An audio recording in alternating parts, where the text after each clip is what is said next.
Okay, hello everyone. Welcome po sa ating channel. This is Coach Jarrett. Good morning, good afternoon, good evening po sa inyong lahat. At maraming pong salamat sa inyong patuloy na pagsuporta sa ating channel. And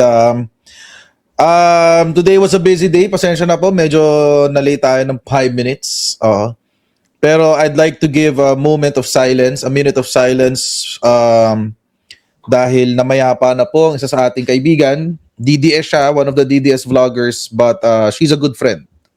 Si I am Sean Wayne has already passed away.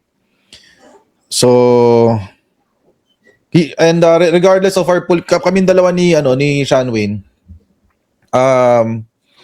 kaklase ko siya sa law school, and kahit magkaiba kami ng politika, maano siya kaibigan. I mean, naging mabuting kaibigan siya sa akin. So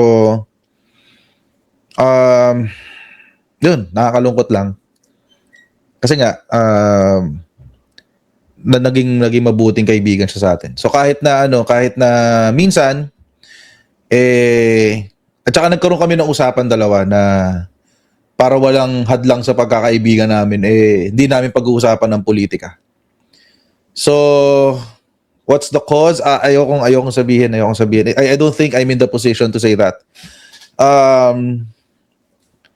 Pero yun lang. So it was a sudden news. Kagabi ko lang nalaman. At yun. Hindi naman aksidente. It was not something gruesome or an accident. No, it's something na matagal na niyang iniinda. At yung iniinda niya is it just got the best of him. So I'd like to give a moment of silence for our good friend, and wherever he may be, I hope that he finds peace or she finds peace. At ayun.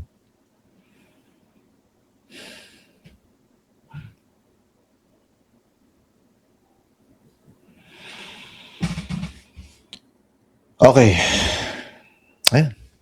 So, I pray for the family at sana ay gabayan sila ng Panginoon sa kanilang pagluluksa.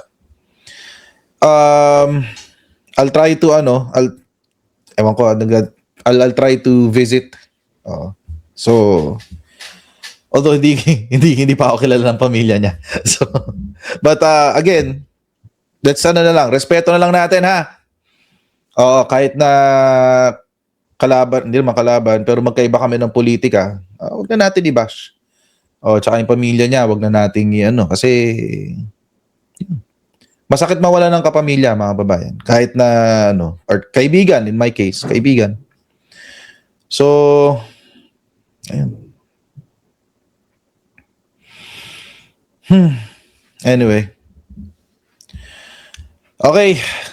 Salamat po sa mga super chat. God bless po kay Ate Gracia Rodriguez, tsaka kay Celso Castillan sa pagiging member. Another thing mga kababayan, na bad news on my end is yung dalawang page ko sa Facebook is suspended. Although hindi active pa sila, pero suspended yung monetization ng dalawa kong page. Allegedly, I'm doing inauthentic coordinated behavior. Troll daw ako, guys. Troll daw ako. Oo. Kahit na yung isang Facebook page ko ay may blue checkmark, tapos yung isa taon na ang binibilang bago pa 2019 pa nandyan. Oo. So, ewan ko ba? Na medyo challenging. Tapos ngayon sa YouTube, naka-shadow ban ako. So, I will really need your help, mga kababayan, mga viewers and supporters natin. I will really pareho 51 billion, parehong shadow ban. Parehong suspended. Yung Pinasabat News tsaka yung account ko mismo, yung Jared Pulido. Parehong suspended yung monetization niya. So, yun. Coordinated inauthentic behavior daw, sinasabi. Pero that's weird kasi, again, may blue check mark yung isa, tapos yung isa naman has been active since 2019. Anong petsa na? 2026 na. So, baka ano yan, baka ano, atake ng DDS yan. China Troll Network. Posible yan. China Troll Network yan. Hindi ako magtataka. Oo. Anyway.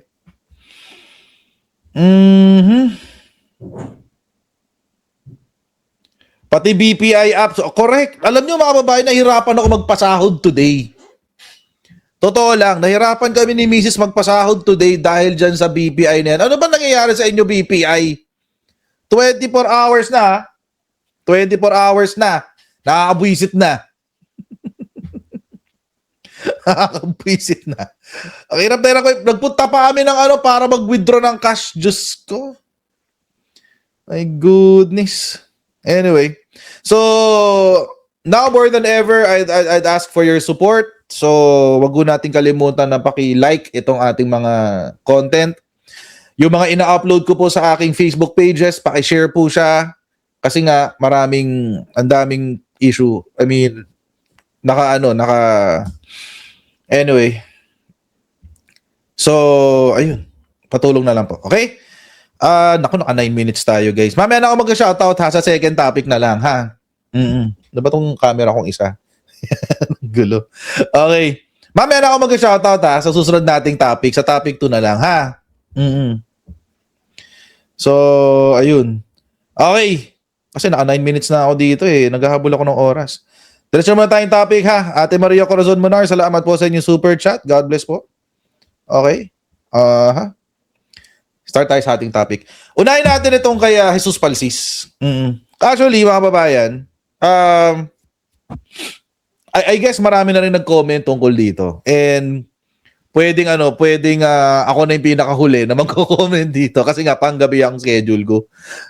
Pero alin natin, mabigyan natin ng ibang angulo, di ba? Let's see. Tsaka iba naman ako mag-isip eh. Baliw ako eh. Okay. So, ayun na nga, unahin natin ito kay Jesus Palsis. Medyo kinagulat ko yung yung pag-suspend kay Jesus Palsis. I did not expect it. I was expecting na magkakaroon siya ng mga cases, etc., etc. Yun yung ine-expect ko na mangyayari. Pero apparently iba yung nangyari, no? Suspension.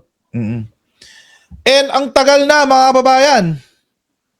Napakatagal na nung kaso. 2018 pa. Ngayon lang nagkaroon ng desisyon after after ilang years.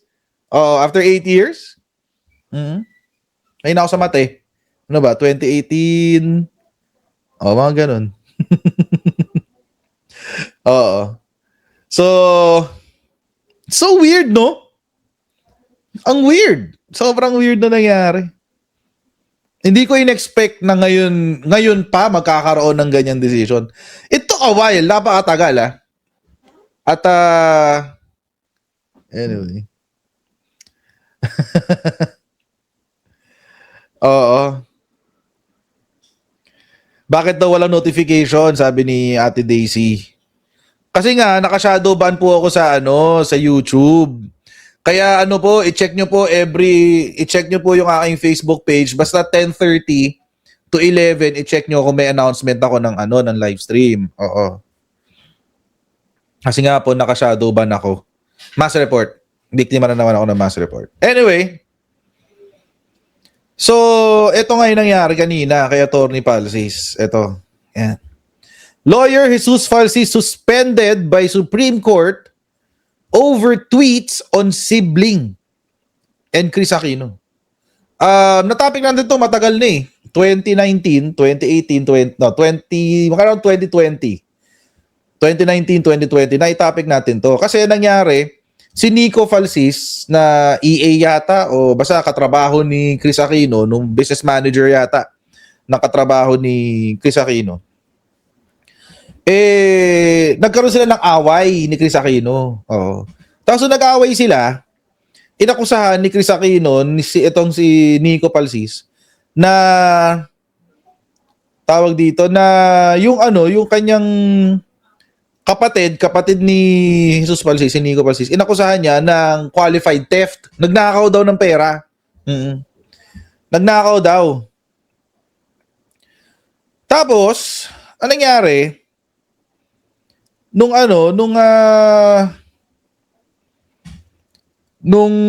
tawag dito, nangyari sa gitna ng mga ganap na yon, syempre pagtatanggol ni Falsis yung kapatid niya. At si Falsis ang binabash ng mga dilawan. Siya yung tinira. Syempre, tapos may nag-leak pa. Yan. Manat may may nag-leak na mga grave threats. Oo. Tapos ang tinira ng mga dilawan, syempre, Chris Aquino yan anak yan ng reyna ng mga dilawan So ang binash si Falsis, si Nico Falsis at si Jesus Falsis. At dahil doon, mga babayan, napa-comment siya sa kanyang Twitter. Ang kanyang comment, eto, yung mga bias na dilawan dyan, halata kayo. Sa allegations ni Chris, paniwala na kayo agad. Pero sa allegations namin that she threatened my brother, wala akong naririnig sa inyo. Pakyo kayo, mga gaga. Check your cognitive biases. O yun. Dahil dito, mga kababayan, siya ay finailan ng tawag dito, ng kaso sa IBP ni Jason Jean Baltao. At kinasuhan siya ng violation ng Rule 7.03 ng CPRA or Code of Professional Responsibility and Accountability. Sa hindi po nakakaalam, yung CPRA, yan po ang Code of Ethics ng mga abogado. So marami pong nadidisbar dyan. Marami pong may mga judges na natatanggal sa kanilang pagiging judge dahil dyan sa CPRA, violations ng CPRA. Matindi ho yan. Matindi ho yan. Although, mga kababayan, meron namang may naman yan graduated penalties. So, pwedeng, pwedeng censure lang muna. Censure, ibig sabihin, papagalitan ka ng Supreme Court. Tapos suspension, after suspension, doon na madidisbar usually. Disbarment is the highest penalty na pwedeng ibigay sa mga abogado. Although kapag na-disbar ka naman, pwede ka pa rin bumalik. Meron akong nakitang decision, kalimutan ko lang kung sino yung ponente, na dinetalye doon kung paano makakabalik. Usually, after 2 years from the implementation of the penalty, tapos kailangan humingi ng certificate of good moral standing or something. Basta may mga requirements, napakarami. Para makabalik ka sa bar. Tapos nandyan pa yung parang document proving that there has been restitution or whatever, etc. etc. So pwede naman bumalik pag nadidisbar. So ngayon, si Attorney Falsis from 2018, ngayon lang nagkaroon ng decision yung kanyang disbarment or yung kanyang kaso sa IBP. Medyo matagal. Tapos nung ang nirekomenda, meron pa kayo isang nabasang article na ang recommended penalty ng IBP is censure tsaka fine. Kaso dahil meron ng naunang complaint na meron ng naunang contempt na case si Attorney Falsis, nakonsidera na ito ay escalation. So itong pangalawa, this one is an escalation of the prior one. So kaya suspension na. After nito, pag na-violate pa uli, possible na ma-disbar si Attorney Falsis or masuspend ulit for a longer period. Depende yan actually. Depende naman sa Supreme Court yan sui generis din yan. It's their own power to discipline. It's within the power of the Supreme Court to discipline their officers. So depende talaga yan kay Supreme Court. Walang problema diyan. Ngayon, mga kababayan, saan tayo nagka-issue? Nagka-issue tayo kasi it seems meron ding impunity with all due respect sa ating Korte Suprema, but it seems there's impunity even in our Supreme Court.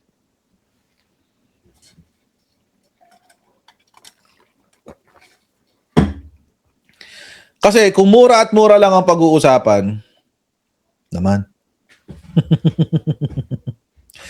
'Di ba? Kung mura at mura lang din naman ang pag-uusapan, kung pambabastos lamang sa kababaihan ang pang-uusapan, eh bakit hindi dinisbar si Rodrigo Roa Duterte? Bakit hindi na censure? Bakit hindi na suspend? Bakit hindi nagmoto proprio ang Supreme Court sa kanila? Rowena Guanzon, bakit hanggang ngayon hindi pa rin siya nadidisbar?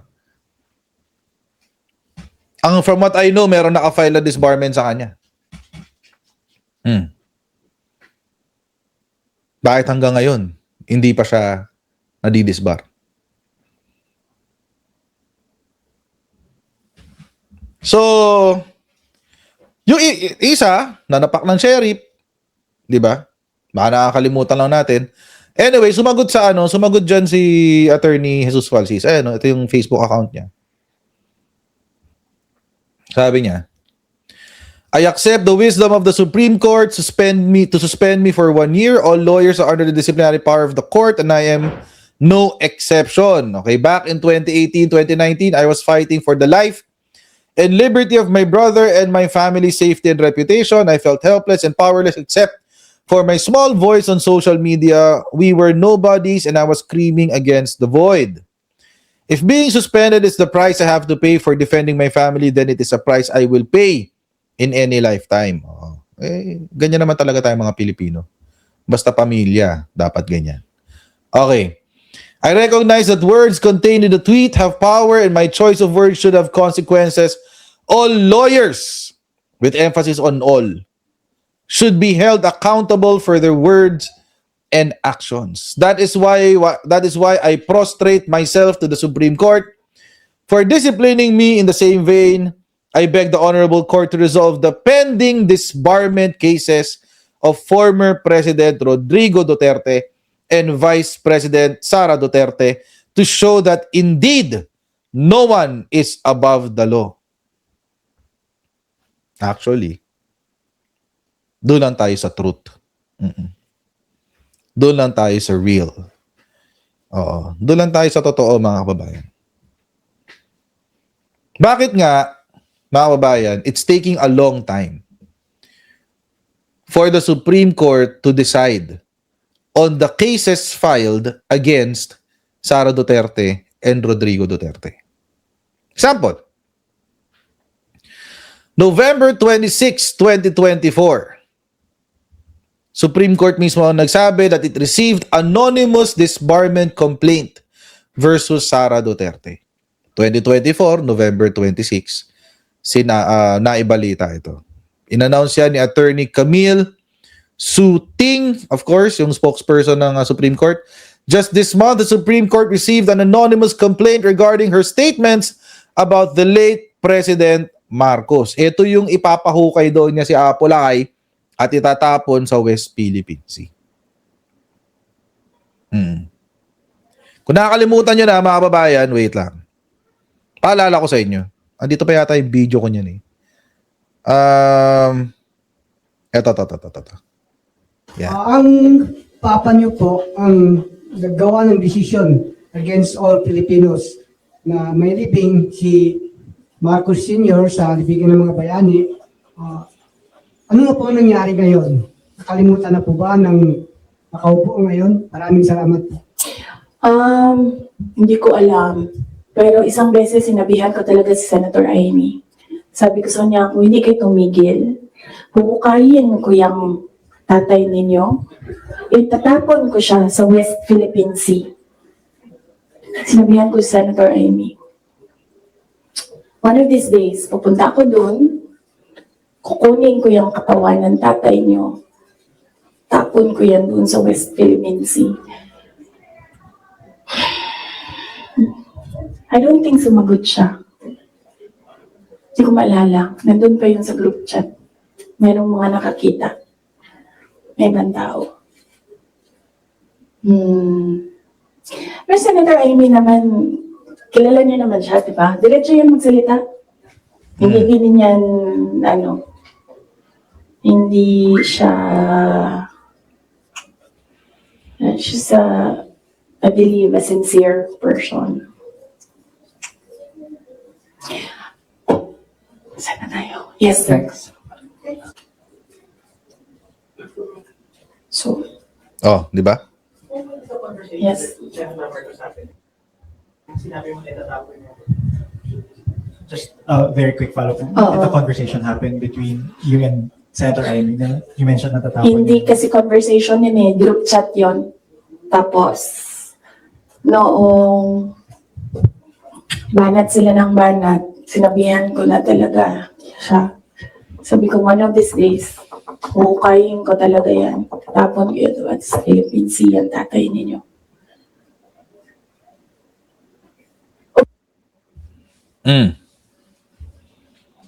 Yun yung finaila ng disbarment noong 2024. Ayan.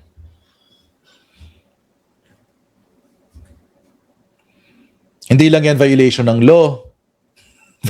Yung pagpapahukay, yung hukay ka ng bangkay, hindi lang yan violation sa law, violation din yan ng public morals.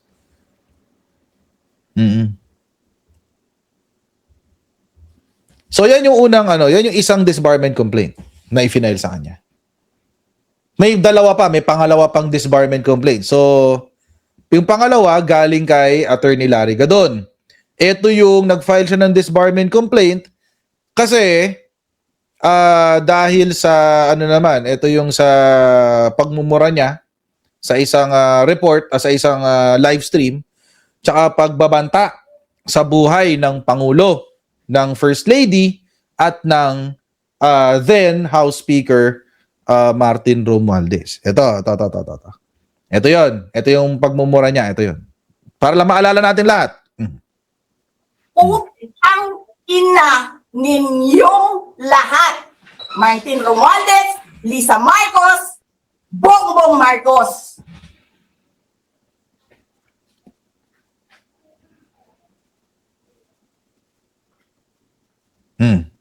Ginigit-git nyo yung mga tao ko dyan sa envelope na yan. Lisa Marcos, naalala mo? Nagpadala ka sa akin ng video? Sinabihan mo ako saan kukunin ang pera. Saan daw kunin ang pera? Pinakita mo ang muka ng tao doon sa video message mo. O, sino siya? Hi, Nikki! She's been working with us for the longest time. We trust her. You sent me written instructions about money. Millions a month. Tapos? Anong nakalagay doon sa envelope? DepEd. Anong ginawa ko? Binigay ko sa DepEd. Utak na mo ka.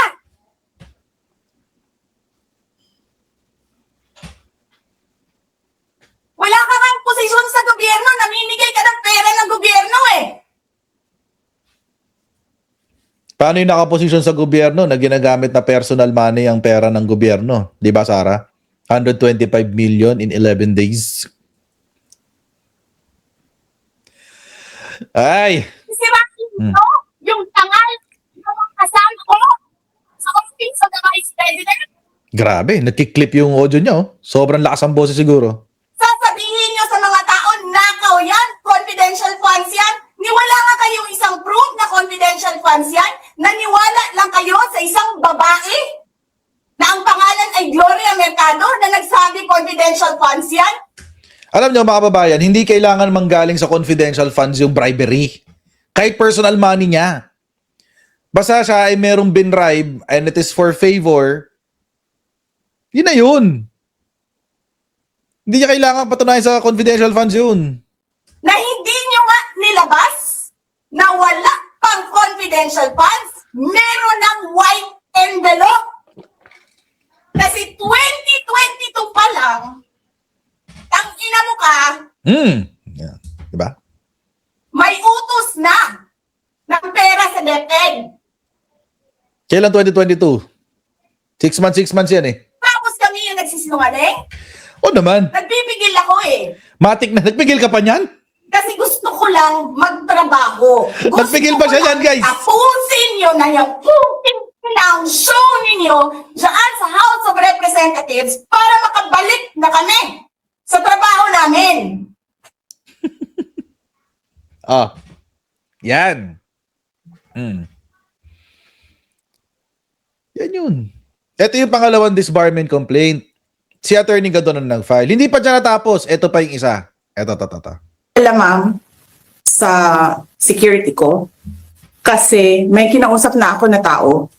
Sinabi ko sa kanya, kapag pinatay ako, patayin mo si BBM, si Lisa Araneta, at si Martin Romualdez. No joke. No joke. No joke. Nagbilin na ako, ma'am.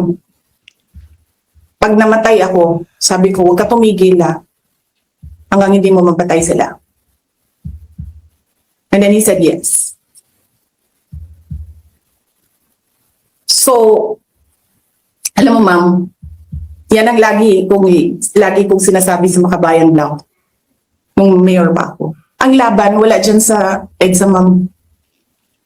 Wala dyan sa mga highway. Ang laban ma'am nandun sa loob ng palasyo. Yan ang problema. We appreciate Okay. yung expression ninyo ng disgust. Anyway. Di ba? Paano to? Itong dalawang instances na to. Kasi mga kababayan, kung sa simpleng pakyu at gaga, nasuspend ang isang abogado, what more sa sunod-sunod na pagmumura, as in lutong tsaka death threat, nangyari. Bakit walang, kahit motu proprio po, di ba? Honorable Supreme Court, wala ba kahit motu proprio dito? Action? Kasi kahiya-hiya din po, abogado din po itong mukong na to. Bato kasi masyadong selective. Nung panahon ng kampanya, si Attorney Gadon, dinisbar. Motu proprio, panahon ng kampanya yan, Dahil daw allegedly sexist and abusive intemperate language. Intemperate language, Allegedly. May depensa dyan si Attorney Larry Gadon. Siya na balang dumipensa sa sarili niya. Kayang-kaya naman niya sarili niya.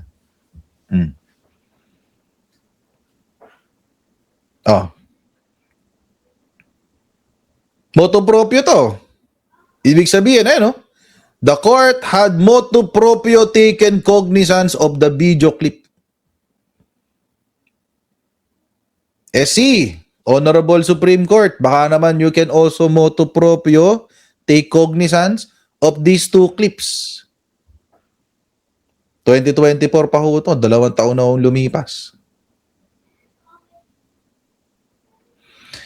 At si Sara Duterte has been acting with impunity for the past X number of years. I can say almost 2 decades. Bakit? Si Sara ay na-file na ng disbarment noong 2011. 2011, na-file na siya ng disbarment. Si Sheriff, doon na napak siya ng Sheriff. Ito yun. Hindi lang ho iisang disbarment ang na-file sa kanya noon. 2 ho yan.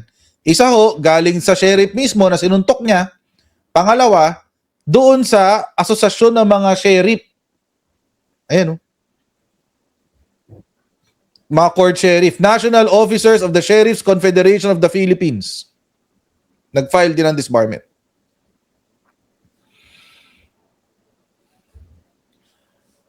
Pero ano pong nangyari? Hindi ho natin alam. Wala pa hong galaw eh. Hindi pa ho nagalaw. Although mga kababayan, meron pong nagsabi, si Sara Duterte, siya mismo naglaglag sa sarili niya. Although dito, dinideny niya na may naglalabi. Pero ngayon, mga kababayan, kahit sabihin niyang dinideny niya na may naglalabi na i-withdraw. Kasi dinideny niya na meron daw gusto magpa-withdraw ng kanyang disbarment eh.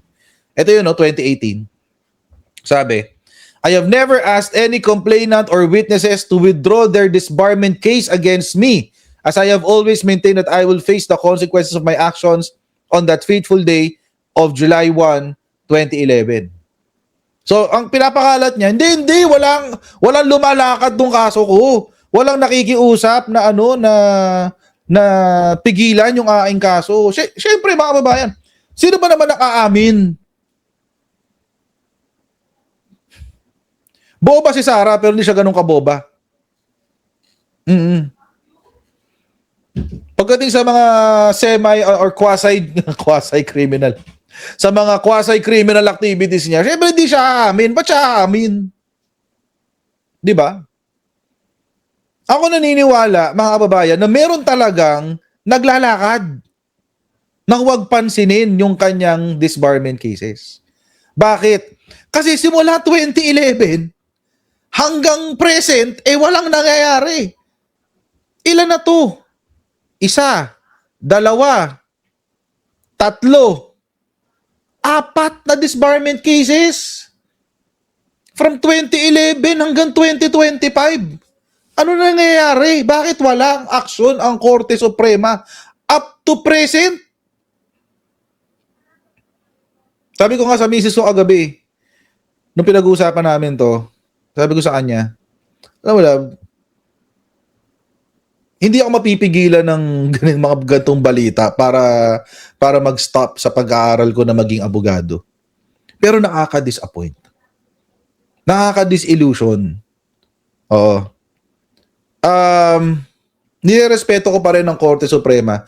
Pero pag may mga ganitong kaso, napapaisip ako, ito ba yung klase ng legal system na papasukin ko in the future?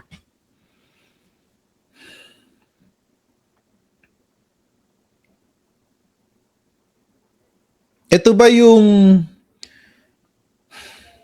judicial system na papasukin ko in the future? Siyempre, tatapusin ko yung kurso ko. Naumpisahan ko na, tsaka pangarap ko talaga maging lawyer. Pero, ito ba talaga yung papasukin ko?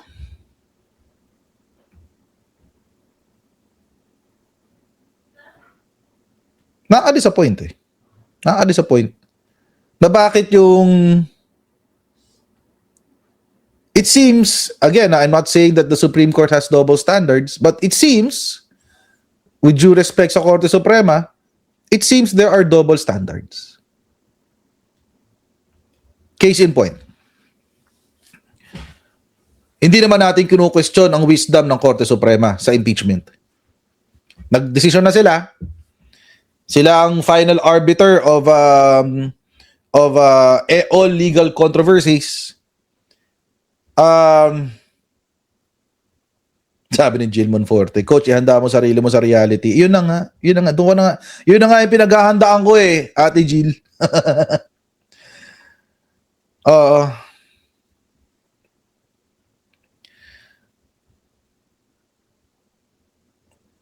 Ano ba yung kwento ko? Nakalimutan ko yung kwento. Ayun sa impeachment. Yung sa impeachment complaint. It's very obvious that the decisions were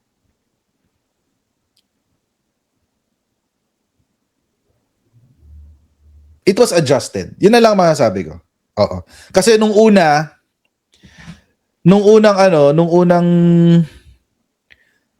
decision ng July 2025, sinabi ang issue are session days. Ang issue ay yung due process, hindi raw dumaan sa due process, etc. Hindi naging issue yung session days. In fact, sa unang decision ng Korte Suprema noong July 2025, sinabi nila na nire-recognize nila yung legislative definition of session days.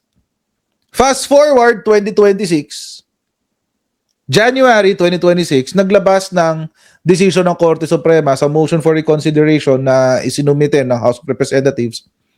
Ang sabi ng Korte Suprema, hindi. Hindi na yan ang issue. Hindi na yung due process ang issue. Ang issue ay yung session days. Mali kayo ng definition nyo ng session days.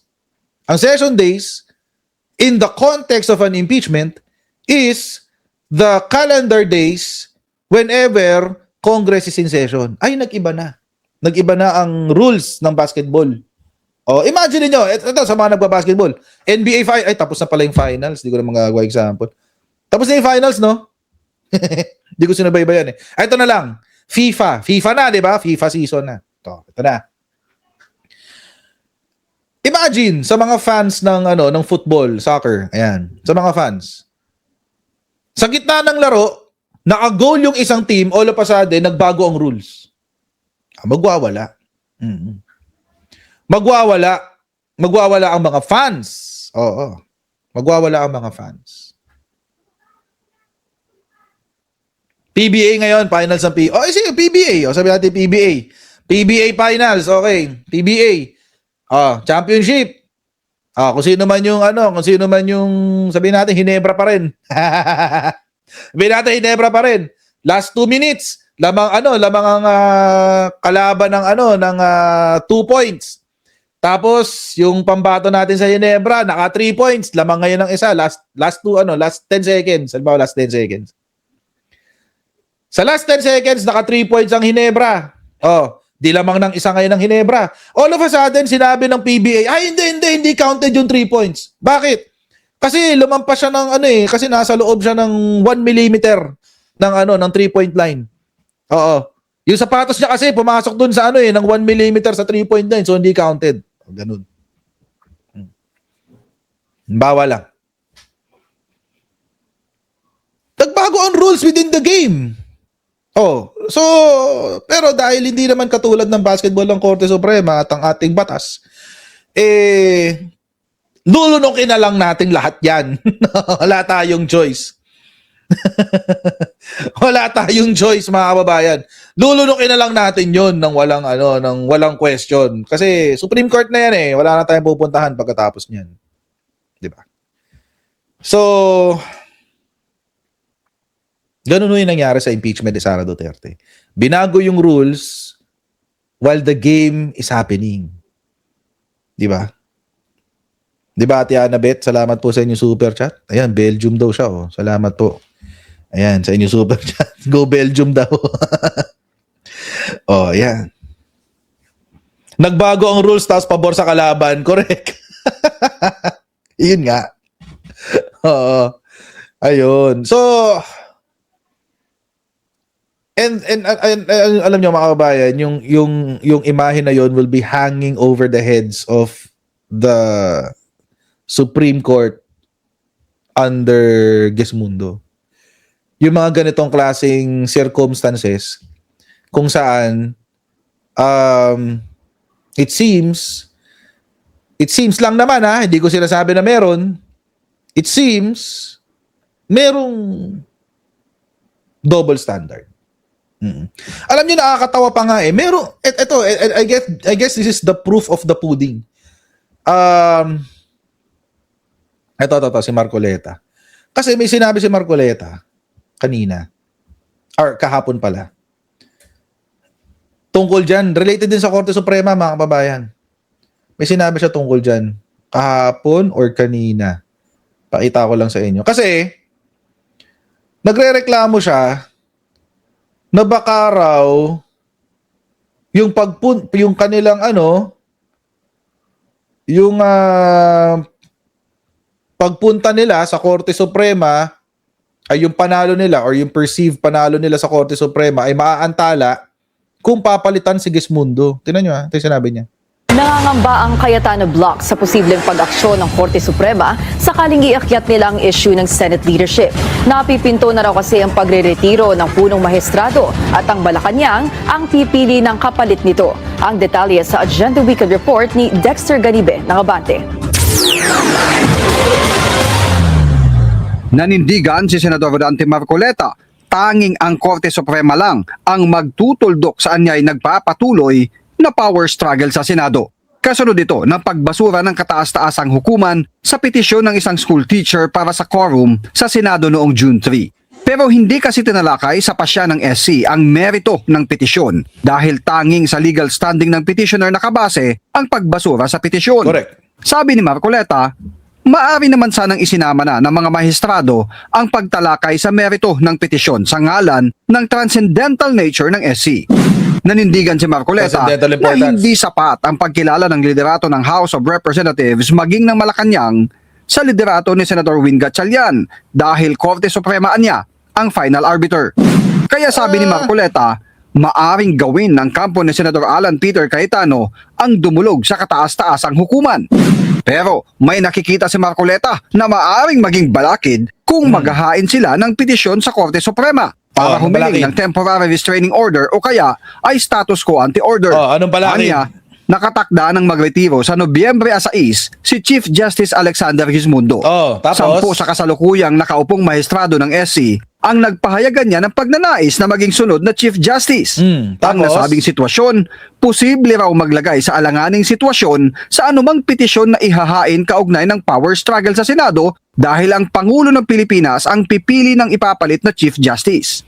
Paliwanag ni Marcoleta, anumang desisyon ng mga mahistrado na taliwas sa inihayag na ng Malacanang na pagsuporta kay Gatchalian ay maglalagay sa hindi paborableng sitwasyon sa mga mahistradong nag-a-apply na maging Chief Justice. Samantala, question din ni Marcoleta ang pag-amyenda sa impeachment rules.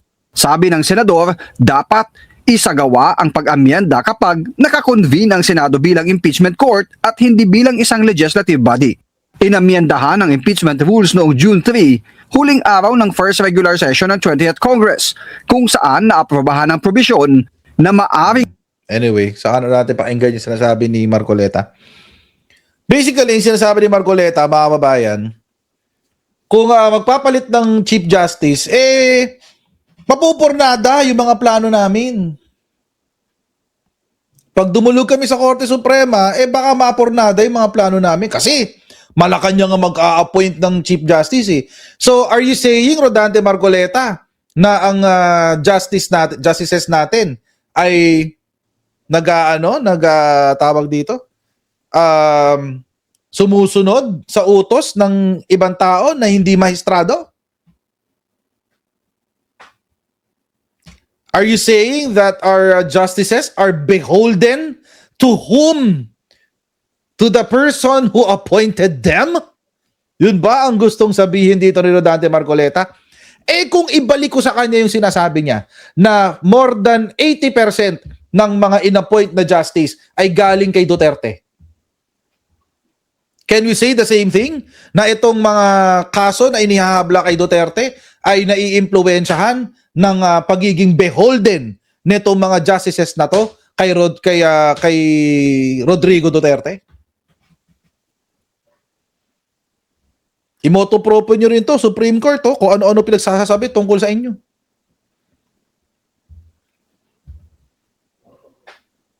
Diba?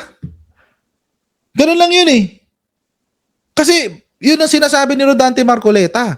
Sinasabi niya na dahil ang mag-a-appoint daw sa mga justices ay si Bongbong Marcos, baka raw yung kanilang ifa-file na kaso ay maiimpluwensyahan. Dahil yung mga mga justices daw na nag-a-apply para maging Chief Justice, kailangan luminya sa gusto ng Malacanang. So, gamitin natin sa ibang konteksto. Sinasabi mo ba na ang mga justices ay beholden sa mga taong nag-appoint sa kanila? So, kung sila ay beholden sa mga taong nag-appoint sa kanila, sila ay nagbibigay ng pabor sa kung sino yung nag-appoint. Ngayon, kung titingnan natin yung current composition ng Supreme Court, with all due respect, most of them are Duterte appointees. So are you saying, Rodante Marcoleta, na dahil sila ay mga appointed ni Rodrigo Duterte, kaya hindi gumagalaw itong disbarment ni Sara Duterte?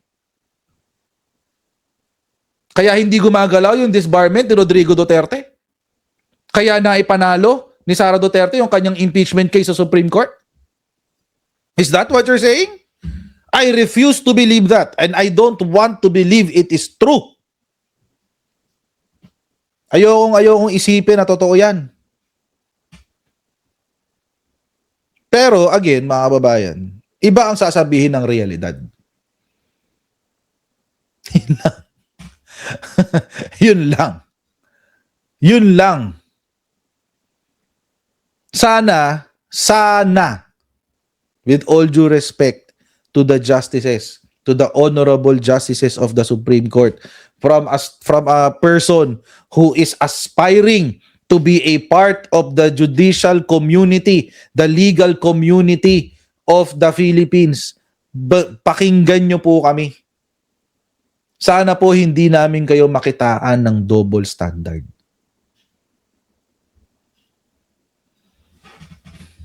Sana lang. Kasi bilang mga mahistrado, punong mahistrado ng Pilipinas, wala kaming kapangyarihan eh. Kahit na alam nyo mga kababayan, kahit maging abogado ko in the future, wala akong kapangyarihan. Wala ako.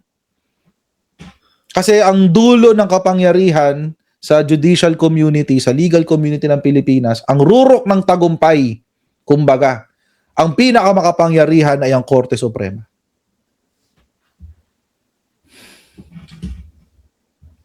So, lahat kami, kung magiging abogado man ako in the future, lahat kami beholden, lahat kami ay nasa ilalim ng Korte Suprema.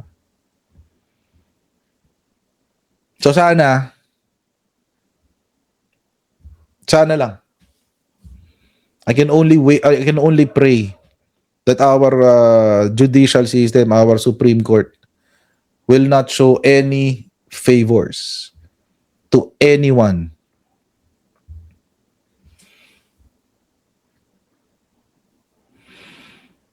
Sana lang. Gusto ko pa rin isipin na merong pag-asa ang judicial system sa Pilipinas.